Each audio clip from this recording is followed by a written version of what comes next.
This week's Parsha, Parshas Matos, discusses in the beginning the laws of Nedarim, the laws of vows. Torah tells us that Moshe Rabbeinu spoke to the heads of the tribes of the Bnei Israel, saying, these are the things that God commanded. And then it goes ahead and it tells you the halachos, the laws of Nedarim, the laws of vows.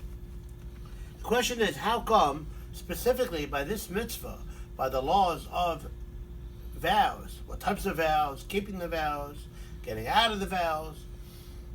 The Torah says specifically that this mitzvah was given to the heads of the tribes, where we don't find this concept by all the other mitzvahs that it was given specifically to the heads of the tribes. The interesting answer is as follows.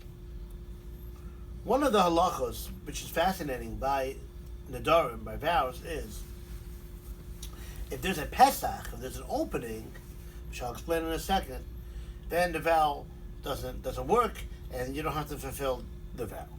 For example, a Pesach would be, an example would be that if you had found out later that if I knew that by making this vow, it would be so hard, and I would have a very hard time fulfilling it, I would not have made the vow.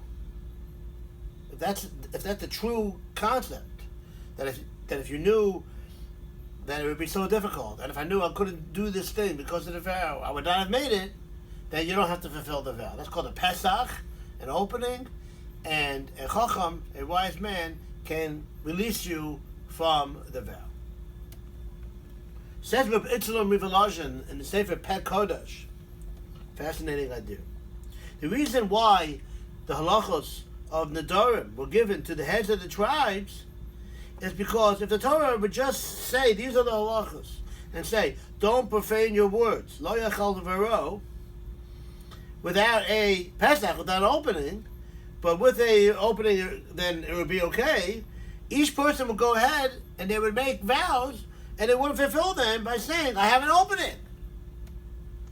Therefore, says Reb Itzler, the reason why the halachos of the vows were given to the heads of the tribe is because they would be able to understand if the person is really telling the truth or not, and whether or not there's a real Pesach or not.